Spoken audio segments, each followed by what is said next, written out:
Viewers welcome back to programme. So viewers हुण आपां तुहाडीਆਂ ਲਿਖਤਾਂ ਸਾਂਝੀਆਂ ਕਰਨ ਜਾ ਰਹੇ ਹਾਂ ਜਿਹੜੀਆਂ ਤੁਸੀਂ ਕਿ ਸਾਨੂੰ ਬੜੇ ਹੀ ਮਾਣ ਤੇ ਪਿਆਰ ਨਾਲ ਭੇਜੀਆਂ ਔਰ ਨਾਲ ਹੀ ਰੂਹ ਦੀ ਖੁਰਾਕ ਗੁਰਬਾਣੀ ਵਿਚਾਰਾਂ ਦੀ ਸਾਂਝ ਤੁਹਾਡੇ ਨਾਲ ਪਾਈ ਜਾਏਗੀ। ਸੋ ਅਸੀਂ ਚਾਹਾਂਗੇ ਕਿ ਤੁਸੀਂ ਨਾਲ ਇਸੇ ਤਰ੍ਹਾਂ ਹੀ ਬਣੇ ਰਹਿਣਾ।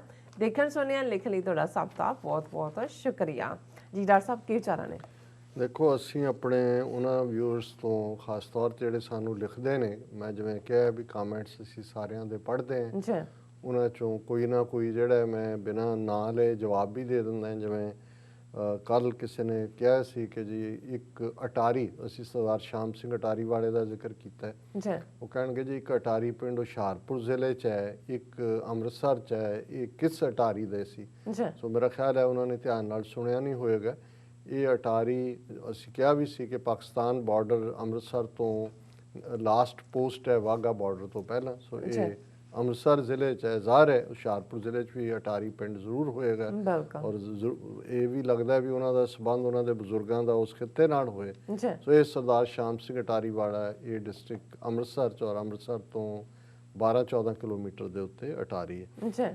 ਕੁਛ ਲਿਖਤਾਂ ਬੇਸ਼ੱਕ ਆਈਆਂ ਪਹਿਲਾਂ ਦੀਆਂ ਹੁੰਦੀਆਂ, ਮੈਨੂੰ ਇਹ ਹੁੰਦਾ ਵੀ ਮੈਂ ਉਹਨਾਂ ਨੂੰ ਪੜ੍ਹਾਂ ਜ਼ਰੂਰ ਔਰ ਕੁਛ ਚੀਜ਼ਾਂ ਉਹਦੇ 'ਚ ਆਲਰੇਡੀ ਵਾਪਰ ਚੁੱਕੀਆਂ ਹੁੰਦੀਆਂ। ਔਰ ਇੱਕ ਲਿਖਤ ਜਿਹੜੀ ਆਰਿਫ ਖਾਨ ਸਾਹਿਬ ਦੀ ਸਾਨੂੰ ਦਿੱਲੀ ਤੋਂ ਆਈ, ਉਹਦੇ 'ਚ ਉਹਨਾਂ ਨੇ ਇਹ 19 ਜਨਵਰੀ ਦੀ ਲਿਖਤ ਸੀ ਔਰ ਅਸੀਂ ਆਲਮੋਸਟ 3-4 ਹਫ਼ਤੇ ਬਾਅਦ ਇਹਨੂੰ ਸਾਂਝਾ ਕਰ ਰਹੇ ਹਾਂ। ਉਹਨਾਂ ਨੇ ਕਿਹਾ, Sat Sri Akal doctor sahib, this is Arif Khan from new Delhi, India.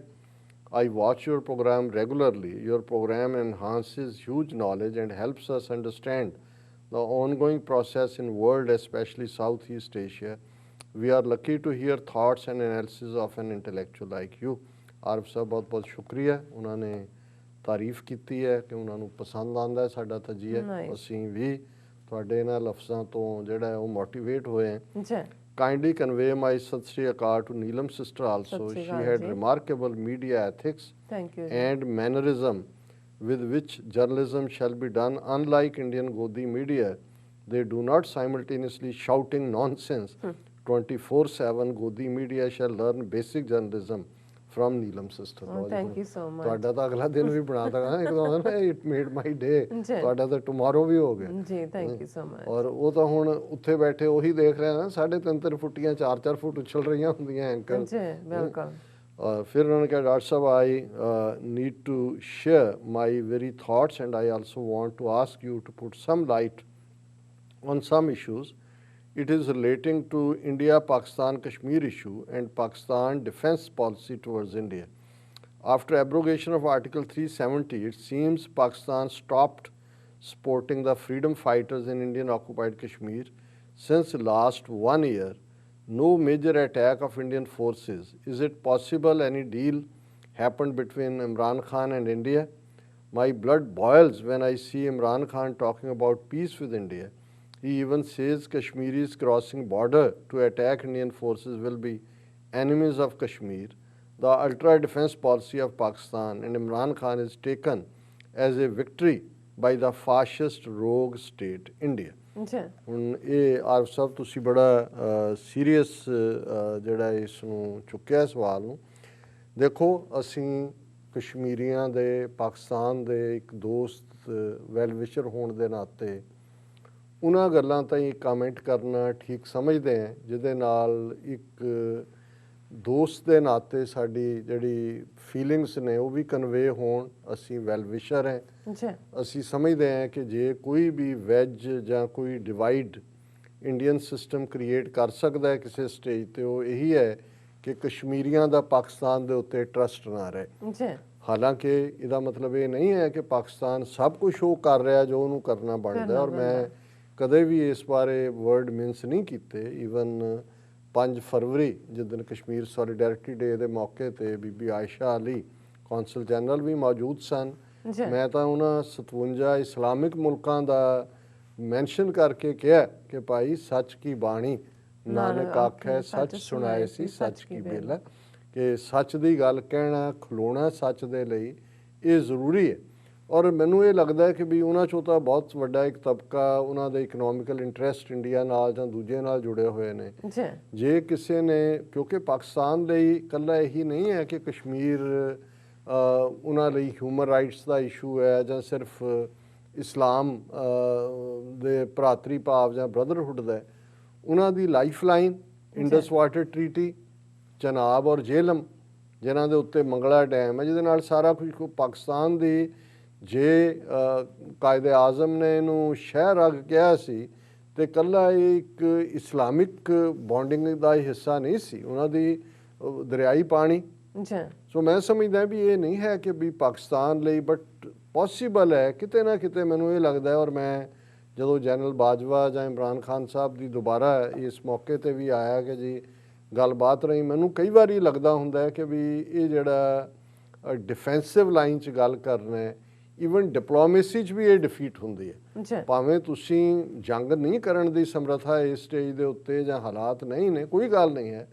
ਸ਼ੇਰ ਜ਼ਰੂਰੀ ਤਾਂ ਨਹੀਂ ਕਿ ਵੀ ਹਰ ਵਾਰ ਉਹਨੇ ਸ਼ਿਕਾਰ ਹੀ ਕਰਨਾ ਹੁੰਦਾ, ਉਹਦੀ ਬੜਕ ਤਾਂ ਹੁੰਦੀ ਹੈ ਕਿ ਵੀ ਤੁਸੀਂ ਕਦੇ ਵੀ। ਔਰ ਫਿਰ ਬ੍ਰਾਹਮਣ ਨੂੰ ਜਿਨ੍ਹਾਂ ਦੇ ਕੋਲ ਰਜੀਮ ਹੈ, ਜਿਨ੍ਹਾਂ ਬਾਰੇ ਇੱਕ ਬੜੀ ਪੋਪੂਲਰ ਐਨਾਲਿਸਿਸ ਅੰਗਰੇਜ਼ਾਂ ਦਾ ਸਦੀਆਂ ਪਹਿਲਾਂ ਦਾ ਸੀ ਕਿ ਈਦਰ ਐਟ ਯੂਰ ਥਰੋਟ ਔਰ ਐਟ ਯੂਰ ਫੀਟ, ਕਿ ਜਾਂ ਤੁਹਾਡੇ ਗਲ ਨੂੰ ਪੈਂਦੇ ਨੇ ਜਾਂ ਤੁਹਾਡੇ ਪੈਰਾਂ ਨੂੰ ਪੈਂਦੇ ਨੇ। ਸੋ ਮੈਂ ਸਮਝਦਾ ਹਾਂ ਕਿ ਵੀ ਇਹ ਇਸ ਆਰਗੂਮੈਂਟ ਦੀ ਸਪਿਰਿਟ ਜਿਹੜੀ ਹੈ ਉਹ ਇਹੀ ਹੈ ਕਿ ਮੋਰ ਐਗਰੈਸਿਵਲੀ ਇਹਨੂੰ ਹੈਂਡਲ ਕਰੋ, ਔਰ ਇਹ ਭਾਵ ਨਾ ਦਿਓ ਕਿ ਤੁਸੀਂ ਅਮਨ ਕੂਕ ਰਹੇ ਹੋ, ਦਾ ਮਤਲਬ ਤੁਸੀਂ ਘਬਰਾਏ ਹੋਏ ਹੋ ਜਾਂ ਤੁਸੀਂ ਡਰੇ ਹੋਏ ਹੋ।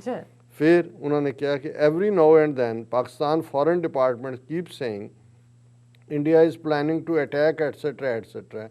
It's India who shall be defensive and shall be concerned that China or Pakistan might attack them after removing Article 370, but it's Pakistan being defensive. They are always complaining that India have terrorist bases in Afghanistan, but who is stopping Pakistan to attack those bases by help of their or friend Taliban? India openly bark against non-issues like Balochistan or other hand. Pakistan is scared of even hosting a referendum-based peaceful organization, but I appreciate that at least they gave dossier to United Nations, openly giving evidence of India spreading terrorism in neighboring countries। क्योंकि पाकिस्तान ने dossier ਦਿੱਤਾ ਹੈ ਕਿ ਕਿਵੇਂ India terrorism ਕਰ ਰਿਹਾ ਹੈ। ਸੋ ਇਹੀ ਜਿਹੜਾ ਆਰਿਫ ਸਾਹਿਬ ਦਾ ਵੀ ਆਰਗੂਮੈਂਟ ਹੈ, ਔਰ ਮੈਂ ਇਸ ਨਾਲ ਦੀ ਸਪਿਰਿਟ ਨਾਲ ਐਗਰੀ ਕਰਦਾ ਹਾਂ। ਔਰ ਇਹ ਨੈਪੋਲੀਅਨ ਨੇ ਕਿੰਨੀ ਸਦੀ, 1.5 ਸਦੀ ਪਹਿਲਾਂ ਇਹ ਗੱਲ ਕਹੀ कि भाई best form of defence is attack, और पाकिस्तान विक्टिम है और इंडिया बलोचिस्तान की गल करता। और यही जो असी भी पाकिस्तानी हुकूमत तो मदद की मंग करते हैं, और हुण भी कई ने उन्होंने मिसइंटरप्रेट किया भी पता नहीं असी, मैं क्या जी सानू डिप्लोमैटिक सपोर्ट की लोड़ है कि इंडिया बलोचिस्तान का इशू खड़ा करता है, गिलगित दे विच इंटरफेयर करता है, तुहाडे अंदर टैररिज्म कर रहा है, तो तुहानू की तुहाडे क्यों डिप्लोमैट जिहड़े ने वो सिख इशू के उत्ते, और तुहाडा जिथे साडा मक्का मदीना है, साडा थ्राइविंग सिख कम्यूनिटी है, उन्होंने बिहाफ ते कि भाई जे हुण पाकिस्तान के सिख कहंदे ने जी असी ननकाना साहब तो वाघा तक जिहड़ी है वो ट्रैक्टर रैली करनी है किसानां दे हक च, तुहाडे शहरां दी तुहाडे शहरी ने तुहाडे मुल्क दे, तुसीं क्यों नहीं कह सकदे कि भाई ਤੁਸੀਂ ਜਿਹੜਾ ਹੈ ਉਹ ਬੇਸਿਕ ਹੱਕ ਦੇਣ ਦੀ ਗੱਲ ਕਰੋ। ਸੋ ਇਹਦੇ 'ਚ ਕੋਈ ਸ਼ੱਕ ਨਹੀਂ ਹੈ ਕਿ ਵੀ ਪਤਾ ਨਹੀਂ ਕਿਉਂ ਇਹ ਗੱਲ ਰਹੀ ਹੈ। ਮੈਂ ਇੱਕ ਵਾਰ ਅੱਗੇ ਜ਼ਿਕਰ ਵੀ ਕੀਤਾ ਸੀ ਕਿ ਵੀ ਉਹਨਾਂ ਦੇ ਲਾਅ ਮਿਨਿਸਟਰ ਮੁਸ਼ਰਫ ਰਜੀਮ ਦੇ ਵੇਲੇ ਅਫਜ਼ਲ ਹੈਦਰ ਇੱਥੇ ਵੀ ਆਏ, ਤਾਂ ਉਹਨਾਂ ਨੂੰ ਉਦੋਂ ਮੈਂ ਕਿਹਾ ਜੀ ਤੁਸੀਂ ਗੱਲ ਕਿਉਂ ਨਹੀਂ ਕਰਦੇ, ਤੁਸੀਂ ਤੁਹਾਡੇ ਲਈ ਜੇ ਤੁਸੀਂ ਇੰਡੀਆ ਨੂੰ ਕਾਊਂਟਰ ਕਰਨਾ ਹੈ, ਸਿੱਖਾਂ ਤੋਂ ਵਧੀਆ ਕਿਹੜਾ ਫੈਕਟਰ ਹੈ? ਇਹ ਤੁਹਾਡੇ ਲਈ ਨਿਊਕਲੀਅਰ ਤੋਂ ਜ਼ਿਆਦਾ ਪਾਵਰਫੁਲ ਹੈ। ਜੇ ਤੁਸੀਂ ਐਡਵੋਕੇਸੀ ਕਰਦੇ ਹੋ, ਅਸੀਂ ਤਾਂ ਉਹੀ ਜਿਹੜਾ ਲੰਘ ਜਾਏ ਸਾਡੇ ਕੋਲੋਂ ਅਸੀਂ ਤਾਂ ਉਹਦੀ ਤਾਰੀਫਾਂ ਨੂੰ ਦੇ ਪੁੱਲ ਬੰਨ੍ਹਦੇ ਹਾਂ ਕਿ ਭਾਈ ਚਲੋ ਸਾਡੇ ਵਿਹੜੇ ਤਾਂ ਆਇਆ, ਤੁਸੀਂ ਖਲੋਵੋ ਤਾਂ ਸਹੀ। ਉਹ ਕਹਿੰਦਾ ਜੀ ਜੇ ਅਸੀਂ ਇਹ ਕੀਤਾ ਤੇ ਉਹ ਬਲੋਚਿਸਤਾਨ ਦਾ ਇਸ਼ੂ ਚੁੱਕ ਲੈਣਗੇ। ਉਦੋਂ ਜੇ ਮੈਂ ਕਿਹਾ ਜੀ ਉਹ ਤਾਂ ਐਨੀ ਵੇ ਉਹਨਾਂ ਨੇ ਚੁੱਕਣਾ ਹੀ ਹੈ, ਉਹ ਤਾਂ ਉੱਥੇ ਬੜੇ ਹੋਏ ਨੇ। ਔਰ ਬਾਅਦ ਜਦੋਂ ਕੁਲਭੂਸ਼ਣ ਯਾਦਵ ਫੜਿਆ ਗਿਆ ਫਿਰ ਸਾਹਮਣੇ ਆਇਆ ਵੀ ਉਹ ਕੀ ਨਹੀਂ ਸੀ ਕਰ ਰਹੇ। ਔਰ ਅਖੀਰ 'ਚ ਉਹਨਾਂ ਨੇ ਕਿਹਾ ਕਿ ਵੀ doctor sahib Pakistan policy regarding India as a whole is ultra defensive and surely it won't be beneficent in long term. Can you please give us some of your views? What is the reason behind this defensive attitude of Pakistan? If a country like Sri Lanka does this, it can be understood. But a nuclear armed state with one of the most world's top powerful army, still they acting like chickens, then it is really sad and it doesn't make any sense. Is Imran Khan doing this since he is he isn't aware of politics coming from sports background, and point to be noted is this defensive attack itself is taken as a victory by Makar Chanakya Hindu Baniya or India, who even after being beaten by neighbors still make noise and speak lies with fake chest thumping. I'll be extremely happy if you please share your thoughts on these two issues. Regards and respect. Sat Sri ਅਕਾਲ। ਸੋ ਆਰਿਫ ਖਾਨ ਜੀ, ਮੇਰਾ ਖਿਆਲ ਹੈ ਮੈਂ ਤੁਹਾਡੇ ਜਿਹੜੇ ਤੁਸੀਂ issue ਚੁੱਕੇ ਉਹਨਾਂ ਦੀ ਸਪਿਰਿਟ ਦੇ ਨਾਲ ਐਗਰੀ ਕਰਦਾ ਹਾਂ। ਅਸੀਂ ਇੱਕ ਦੋਸਤ ਦੇ ਨਾਤੇ ਸਲਾਹ ਹੀ ਦੇ ਸਕਦੇ ਹਾਂ। ਬਾਕੀ ਪਾਕਿਸਤਾਨ ਦੇ opinion maker, law maker, decision maker ਉਹਨਾਂ ਨੇ ਦੇਖਣਾ ਹੈ। ਪਰ ਮੈਂ ਇਹ ਸਮਝਦਾ ਵੀ ਇਹ ਜਿਹੜਾ ਬਚ ਕੇ ਚੱਲਣ ਦੀ ਗੱਲ ਹੈ ਕਿ ਬਈ ਇਹ ਤਾਂ ਆਲਰੇਡੀ ਉਹ ਤਾਂ ਨੰਗੇ ਧੜ ਜਿਹੜੇ ਨੇ ਤੁਹਾਡੇ ਮੁਲਕ ਦੇ ਅੰਦਰ ਇੰਟਰਫੀਅਰ ਕਰ ਰਹੇ ਨੇ, ਔਰ ਜੇ ਤੁਸੀਂ ਜਿਹੜੀ ਹਕੀਕਤ ਹੈ ਉਹਦੇ ਲਈ ਵੀ ਨਹੀਂ ਖਲੋਵੋਗੇ ਔਰ ਐਗਰੈਸਿਵ ਡਿਪਲੋਮੇਸੀ ਨਹੀਂ ਕਰੋਗੇ ਤੇ ਫਿਰ ਮੈਂ ਸਮਝਦਾ ਵੀ ਉਹ ਲੂਜ਼ਰ ਹੋਣ ਵਾਲੀ ਗੱਲ ਹੀ ਹੁੰਦੀ। ਔਰ ਹੁਣ ਅਸੀਂ ਕਬੀਰ ਸਾਹਿਬ ਦੀ ਬਾਣੀ ਦੇ ਉੱਤੇ ਵਿਚਾਰ ਕਰਦੇ ਹਾਂ ਰੋਜ਼ਾਨਾ, ਔਰ ਅੱਜ ਦੇ ਲਈ ਵੀ ਅਸੀਂ 3 ਸ਼ਲੋਕ ਚੁਣੇ ਨੇ। ਔਰ ਪਹਿਲਾ ਹੈ, ਕਬੀਰ ਜਾ ਕਰ ਸਾਧ ਨ ਸੇਵੀਐ, ਹਰ ਕੀ ਸੇਵਾ ਨਾਹੀਂ, ਤੇ ਘਰ ਮਰਹਟ ਸਾਰਖੇ, ਭੂਤ ਬਸੈ ਤਿਨ ਮਾਹੀ। ਇਹ ਵੈਸੇ ਬੜਾ ਦਿਲਚਸਪ ਸ਼ਲੋਕ ਹੈ। ਹੁਣ ਬਹੁਤ ਵਾਰ ਭੂਤ ਪ੍ਰੇਤ ਜਿਨ੍ਹਾਂ ਨੂੰ ਲੈ ਕੇ ਡਿਬੇਟਸ ਹੁੰਦੀਆਂ ਕਿ ਭਾਈ ਇਹ ਹੁੰਦੇ ਨੇ ਨਹੀਂ ਹੁੰਦੇ, ਜੇ ਹੁੰਦੇ ਨੇ ਤਾਂ ਕੀ ਹੈ। ਤਾਂ ਕਬੀਰ ਸਾਹਿਬ ਨੇ ਇੱਥੇ ਭੂਤ ਡਿਸਕ੍ਰਾਈਬ ਕੀਤਾ ਹੈ ਕਿ ਭੂਤ ਕੌਣ ਹੈ। ਭੂਤ ਕੌਣ ਹੈ? ਕਬੀਰ ਸਾਹਿਬ ਕਹਿੰਦੇ ਨੇ, ਕਬੀਰ ਜਾ ਕਰ ਸਾਧ ਨਾ ਸੇਵੀ ਹੈ, ਹਰ ਕੀ ਸੇਵਾ ਨਾਹੀਂ।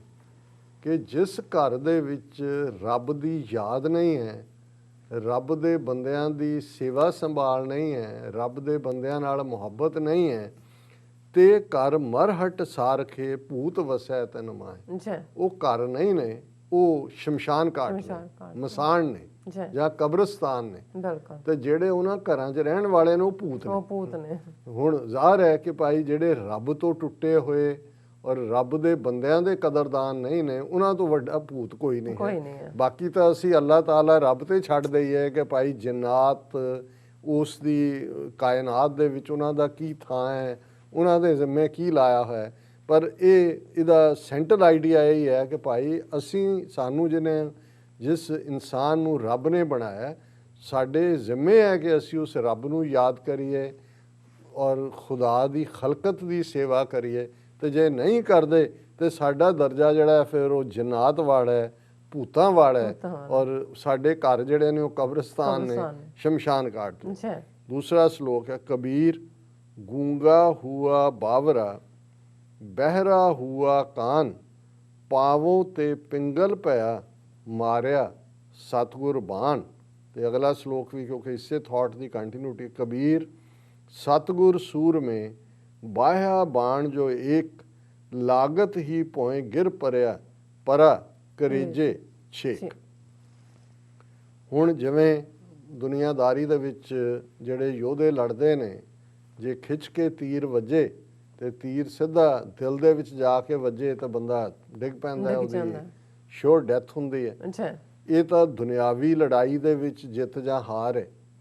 ਇੱਕ ਰੂਹਾਨੀਅਤ ਦੀ ਦੁਨੀਆ ਜਿੱਥੇ ਅਸੀਂ ਬਿਲਕੁਲ ਗਵਾਚੇ ਹੋਏ, ਮਾਇਆ 'ਚ ਫਸੇ ਹੋਏ, ਅਸਲੀਅਤ ਤੋਂ ਦੂਰ, ਪਰ ਸਡਨਲੀ ਰੱਬ ਦੀ ਰਹਿਮਤ ਹੋਈ ਔਰ ਰੱਬ ਦੇ ਪਿਆਰ ਦਾ ਹੜ੍ਹ ਸਾਡੇ ਅੰਦਰ ਵਗਿਆ। ਰੱਬ ਦੀ ਰਹਿਮਤ ਦੇ ਨਾਲ ਸਾਡੇ ਅੰਦਰ ਉਸ ਦੀ ਯਾਦ ਆਈ।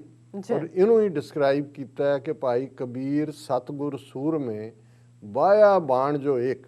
ਹੁਣ ਦੁਨੀਆ 'ਚ ਜਿਹੜਾ ਤੀਰ ਅੰਦਾਜ਼ ਹੁੰਦਾ ਹੈ ਚੰਗਾ, ਉਹਨੂੰ ਸੂਰਮਾ ਕਹਿੰਦੇ ਨੇ, ਬਹਾਦਰ ਹੈ, ਜਿਹਦਾ ਤੀਰ ਦਾ ਵਾਰ ਖਾਲੀ ਨਹੀਂ ਜਾਂਦਾ। ਹੁਣ ਇੱਥੇ ਸਤਿਗੁਰ ਸੂਰਮੇ ਨੇ ਖਿੱਚ ਕੇ ਐਸਾ ਬਾਣ ਤੀਰ ਮਾਰਿਆ ਕਿ ਲਾਗਤ ਹੀ ਭੋਏ ਗਿਰ ਪਰਿਆ, ਪਰਾ ਕਰੇਜੇ ਛੇਕ।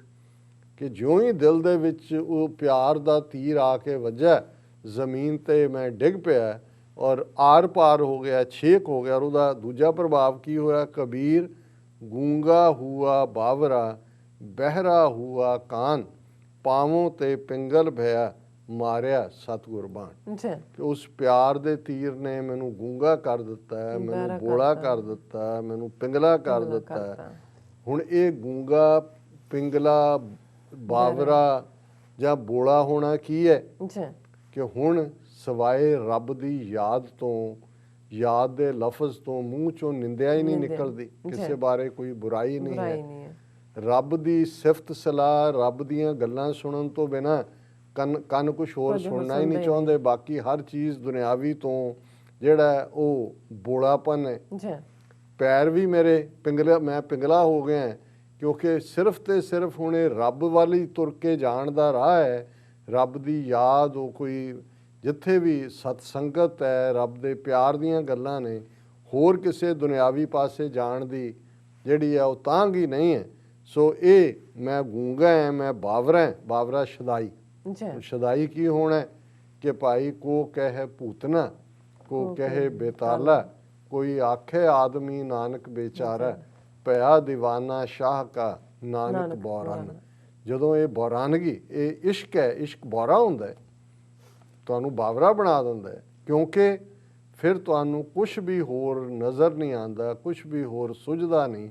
ਤੇ ਜਿਹੜੀ ਦੁਨੀਆ ਫਸੀ ਹੋਈ ਹੈ ਮਾਇਆ ਦੇ ਵਿੱਚ, ਦੁਨੀਆਦਾਰੀ ਦੇ ਵਿੱਚ, ਉਹਨਾਂ ਨੂੰ ਤੁਹਾਡਾ ਵਰਤਾਰਾ, ਤੁਹਾਡਾ ਵਤੀਰਾ, ਤੁਹਾਡਾ ਕੋਈ ਵੀ ਅਮਲ ਇਹ ਬਾਵਰਾਪਨ ਲੱਗਦਾ ਹੈ। ਇਸੇ ਲਈ ਗੁਰੂ ਸਾਹਿਬ ਨੇ ਫਰਮਾਇਆ ਸੀ ਕਿ ਭਗਤਾਂ ਕੀ ਚਾਲ ਨਿਰਾਲੀ, ਚਾਲਾਂ ਨਿਰਾਲੀ ਭਗਤਾਂ ਕੇਰੀ, ਬਿਖਮ ਮਾਰਗ ਚੱਲਣਾ, ਲੱਭ ਲੋਭ ਅਹੰਕਾਰ ਤਜ ਤ੍ਰਿਸ਼ਨਾ, ਬਹੁਤ ਨਾਹੀ ਬੋਲਣਾ, ਖੰਨਿਓ ਤਿੱਖੀ ਵਾਲੋਂ ਨਿੱਕੀ, ਏਤ ਮਾਰਗ ਜਾਣਾ, ਗੁਰ ਪ੍ਰਸਾਦੀ ਜਿਨੇ ਆਪ ਤਜਿਆ, ਹਰ ਵਾਸਨਾ ਸਮਾਣੀ, ਕਹਿ ਨਾਨਕ ਚਾਲ ਭਗਤਾਂ ਜੁਗੋ ਜੁਗ ਨਿਰਾਲੀ। ਕਿ ਰੱਬ ਦੇ ਇਸ਼ਕ 'ਚ ਜਿਹੜੇ ਸਰਸ਼ਾਰ ਨੇ ਉਹਨਾਂ ਦੀ ਚਾਲ ਦੁਨੀਆ ਨਾਲੋਂ ਵੱਖਰੀ ਹੋਏਗੀ।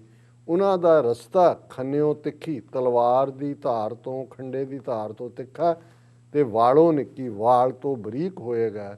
ਕਿਉਂਕਿ ਜਿਹਨੇ ਸਤਿਗੁਰ ਸੂਰਮੇ ਦਾ ਵਾਣ ਦਿਲ ਦੇ ਉੱਤੇ ਖਾਧਾ ਤੀਰ ਔਰ ਆਰ ਪਾਰ ਉਹ ਗੁਜ਼ਰਿਆ, ਉਹਦੇ ਲਈ ਉਸ ਪਿਆਰੇ ਤੋਂ ਬਿਨਾਂ ਹੋਰ ਕਿਸੇ ਚੀਜ਼ ਦੀ ਹੋਂਦ ਨਹੀਂ ਹੈ। ਜੀ ਡਾਕਟਰ ਸਾਹਿਬ, ਤੁਹਾਡਾ ਬਹੁਤ ਬਹੁਤ ਸ਼ੁਕਰੀਆ। ਤੁਸੀਂ ਅੱਜ ਦੇ ਐਮੀ ਸ਼ੂ ਤੇ ਅੱਜ ਦਾ ਵਿਚਾਰ ਸਾਰੇ ਦਰਸ਼ਕਾਂ ਨਾਲ ਸਾਂਝਾ ਕੀਤਾ। ਸੋ ਇਸ ਤਰ੍ਹਾਂ ਆਪਣੀ ਵਿਊਜ਼ ਕੋਲ ਨੇ ਇਜਾਜ਼ਤ। ਵਿਊਅਰਸ, ਤੁਹਾਡਾ ਬਹੁਤ ਬਹੁਤ ਸ਼ੁਕਰੀਆ। ਤੁਸੀਂ ਆਪਣੇ ਕੀਮਤੀ ਸਮੇਂ ਵਿੱਚ ਸਮਾਂ ਕੱਢ ਕੇ ਸਾਨੂੰ ਆਪਣੀ ਰਾਏ ਤੇ ਸੁਝਾਅ ਭੇਜੇ ਨੇ, ਤਾਂ ਭੇਜਦੇ ਰਹਿਣਾ ਸਾਡੇ ਇਸ ਪਤੇ ਤੇ SOSRTV84.tv ਤੇ। ਅਸੀਂ ਆਪਣਾ ਪ੍ਰੋਗਰਾਮ ਲੈ ਕੇ ਫਿਰ ਦੁਬਾਰਾ ਤੁਹਾਡੇ ਰੂਬਰੂ ਹੋਵਾਂਗੇ। ਤਦ ਤੱਕ ਲਈ ਮੈਨੂੰ ਤੇ ਆਪਣਾ ਡਰ ਸੁਣਾ ਗਿਆ ਦਿਓ। ਦੇਖਦੇ ਰਹੋ TV84। ਬੁਲਾ ਦਿਓ ਫਤਿਹ। ਵਾਹਿਗੁਰੂ ਜੀ ਕਾ ਖਾਲਸਾ, ਵਾਹਿਗੁਰੂ ਜੀ ਕੀ ਫਤਿਹ। ਰੱਬ ਰਾਖਾ।